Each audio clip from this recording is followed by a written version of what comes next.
नमस्कार दोस्तों, very good morning.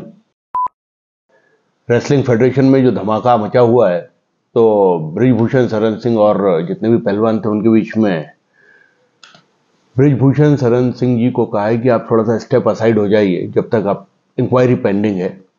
और जो सेक्रेटरी हैं, assistant secretary mister Vinod Tomar, उन्होंने गोंडा में जो स्टेटमेंट दिया था डिफेंस में बृजभूषण शरण सिंह के लिए, तो उसमें अनुराग ठाकुर जो हमारे स्पोर्ट्स मिनिस्टर हैं, उन्होंने तोमर को सस्पेंड कर दिया है विद इमीडिएट इफेक्ट। उसके अलावा गोंडा में जो एक रेसलिंग टूर्नामेंट वगैरह होने वाला था, उसको भी इस वक्त सस्पेंड कर दिया गया है कि अभी कोई टूर्नामेंट नहीं होगा जब तक इंक्वायरीज वगैरह पेंडिंग है। तो कहीं ना कहीं पहलवानों ने जो एजिटेशन काइंड ऑफ किया था, उसका संज्ञान स्पोर्ट्स मिनिस्ट्री ने, गवर्नमेंट ऑफ इंडिया ने लिया है। और कुछ ना कुछ तथ्य ज़रूर होगा, उसी वजह से गवर्नमेंट को ये एक्शन लेना पड़ा, क्योंकि जितने भी पहलवान थे वो बड़े उच्च कोटि के, उच्च श्रेणी के पदकवीर थे, जो कि अलग अलग इवेंट्स में हमारे देश के लिए पदक लेकर आए हैं।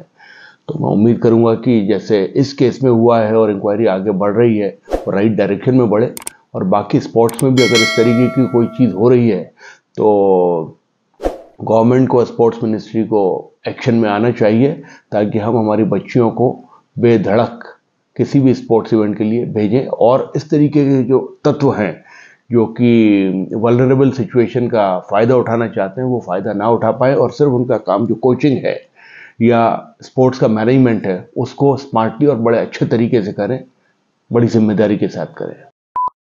मोरवी झूलता पुल केस, जहाँ पे वो पुल टूट गया था, तो ओरेवा अजंता के प्रोमोटर जयसुख पटेल साहब जो हैं, उनके अगेंस्ट वारंट इशू हो गया है। और आपको मैं एक बार फिर से बता दूं कि अब बहुत लेट हुआ है, ऑलमोस्ट 3 महीने हो गए हैं।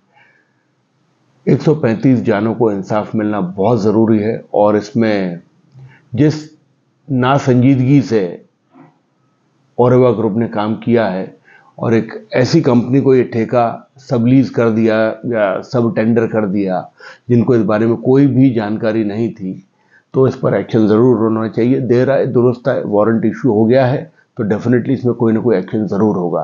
तो मोरबी झूलता पुल केस में एक ये बड़ी खबर है भाई साहब, मतलब सबसे बड़ी गंदगी समाज की है वो है रेप। इतने बेइंतहा तरीके से हो रहे हैं। 3 लड़कों को अरेस्ट किया गया है जिन्होंने एक मेंटली चैलेंज लड़की के साथ रेप किया, और उनकी हिम्मत देखिए कि उन्होंने उस वीडियो को पोस्ट भी कर दिया। सच ए शेम। भाई साहब, बिहार के चंपारण डिस्ट्रिक्ट से नेशनल हाईवे से एक बहुत बड़ी खबर है, जहाँ पर एक कार ड्राइवर ने हाई स्पीड पर चलते हुए एक साइकिल पर जो एक बंदा सड़क क्रॉस कर रहा था उसको टक्कर मारी, और उसको 8 किलोमीटर तक गाड़ी के बोनेट पर, वो आदमी हो सकता है लटक गया हो या कुछ भी हो गया हो, 70 वर्षीय बुजुर्ग 8 किलोमीटर तक उसको घसीटता हुआ ले गया। वो आदमी प्लीड करता रहा बुजुर्ग कि भैया धीरे कर लो, मुझे उतार दो, लेकिन 8 किलोमीटर के बाद उस आदमी ने जैसे ही ब्रेक लगाया तो वो आदमी गाड़ी के आगे गिरा। और इतना निर्दयी कार ड्राइवर था, वो गाड़ी का ड्राइवर था, कि उसने उसके बाद में उस आदमी के ऊपर से ही गाड़ी लेकर चला गया, उसको क्रश कर दिया और वो आदमी वहीं पे मर गया। कुछ समय बाद हो सकता है नहीं, हुआ है कि वो शख्स अपनी गाड़ी को कहीं रास्ते में छोड़कर भाग गया है और पुलिस जल्दी ही उसको गिरफ्तार करेगी। बट इतनी निर्ममता, इतनी निर्दयता, इतनी संवेदनहीनता, आश्चर्य होता है कि इंसान राक्षस भी हो सकता है। भाई साहब, डेरा सच्चा सौदा के जो चीफ है, मतलब आप ये देखिए बाबा लोग कितने पावरफुल होते हैं कि एक आदमी जिसको अपने फॉलोअर्स और बिलीव करने वाली लड़कियों को, 2 लड़कियों पर रेप का चार्ज है, 20 साल की सज़ा हुई है, और उस बाबा को पैरोल पर पैरोल मिलती जा रही है। और वो बाबा कोई हल्का फुल्का बाबा नहीं है, अच्छा खासा heavy weight in the sense resources, बड़े बड़े पॉलिटिशियंस, बड़े बड़े इंडस्ट्रियलिस्ट उसके शिष्य हैं। और हो सकता है और एडमिनिस्ट्रेशन में बैठे हुए लोग भी उसके शिष्य हों, चेले हों, पैसा तो भरपूर है उनके पास। तो इसका पूरा फायदा उठाया जा रहा है, वरना एक आदमी बाहर आके कैसे भी केसेस को तोड़ मोड़ सकता है। पर ये हमारे देश का कानून है। देखते हैं कब तक इनको पैरोल मिलती रहेगी। ये तीसरी बार शायद इनको 7 महीने में पैरोल मिली है, 40-40 दिन के आसपास की। ये सैड एक्चुअली लगता, बहुत बुरा है कि इस तरीके के लोग कैसे स्कॉट फ्री, और वो कहते हैं हरियाणा के जो सीएम साहब है वो कहते हैं कि भैया ये उनका राइट है, तो भैया रॉन्ग करते रहिए और उसको राइट बताते रहिए। ये हम कहते हैं, ये जनरल पब्लिक का थॉट प्रोसेस है। कानून क्या कहता है, क्योंकि आप लोग कई चीज़ों में कानून को दुरुस्त करना ही नहीं चाहते हैं, तो लोग फ्री होते हैं कुछ भी करने के लिए, और उसके बाद में गलत चीज़ें करके भी उनको पैरोल मिलती रहती है, बेल मिलती रहती है, वो आज़ाद घूमते रहते हैं, और बाद में डर के मारे लोग बैकफुट पे चले जाते हैं जिन्होंने भी केस किया हुआ होता है, और फिर ये बाबा लोग इस टाइप के अपराधी, पावरफुल पैसे वाले लोग छूटते जाते हैं और कानून की धज्जियां उड़ती रहती हैं, पब्लिक का मजाक बनता रहता है। Shankar Mishra pee gate case, urination case, जहां पर उस बदमिजाज बदतमीज शराबी आदमी ने एक बुजुर्ग महिला पर पेशाब कर दिया था, और उस संदर्भ में डीजीसीए ने एयरलाइन पायलट का, एयर इंडिया के जो पायलट थे इंचार्ज, उनका लाइसेंस 3 महीने के लिए सस्पेंड कर दिया।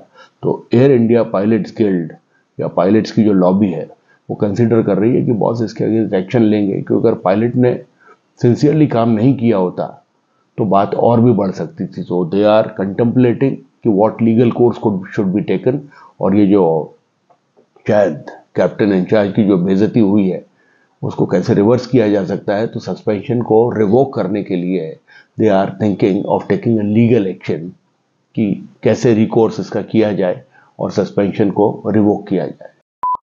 भाई साहब, कल रायपुर में जो सेकेंड 100 इंटरनेशनल हुआ तो उसमें इंडिया का बहुत शानदार प्रदर्शन रहा। बॉलर्स का 108 पर लिमिट कर दिया न्यूजीलैंड को। कुछ स्पेशल परफॉर्मेंस न्यूजीलैंड की तरफ से नहीं था, और 15 पे 5, 56 पे 6, और उसके बाद complete surrender for New Zealand. 3 match की सीरीज में हिंदुस्तान 2-0 से अब आगे है, और एक लीड ऐसी ले ली है कि अब ये सीरीज तो इंडिया के नाम हो ही गया है। Beautiful performance. आज तक जो हम बॉलिंग को अपनी ये समझते थे कि फ्लैट है, डल है, तो वहां पर बॉलर्स ने दिखा दिया कि वो क्या कमाल कर सकते हैं। Siraj and Shami were amazing. Pandya very good bowling, बहुत अच्छा कैच उन्होंने भी लिया, जिसकी वजह से एकदम टीम बैकफुट पर चली गई न्यूजीलैंड की। और फिर उसके बाद में बहुत बढ़िया batting performance by Rohit Sharma.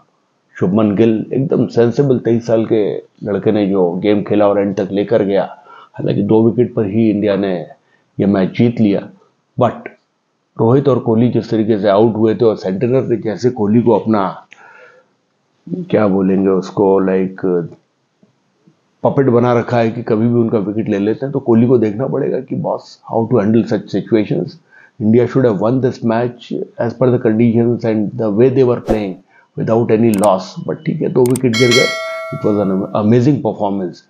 50th one day international venue ये रायपुर का था, और वहां पर इंडिया ने जीत दर्ज की है। रायपुर के लोगों को एक शानदार अपॉर्चुनिटी मिली एक मैच देखने की, and it was an amazing match. Beautiful performance team India, keep going.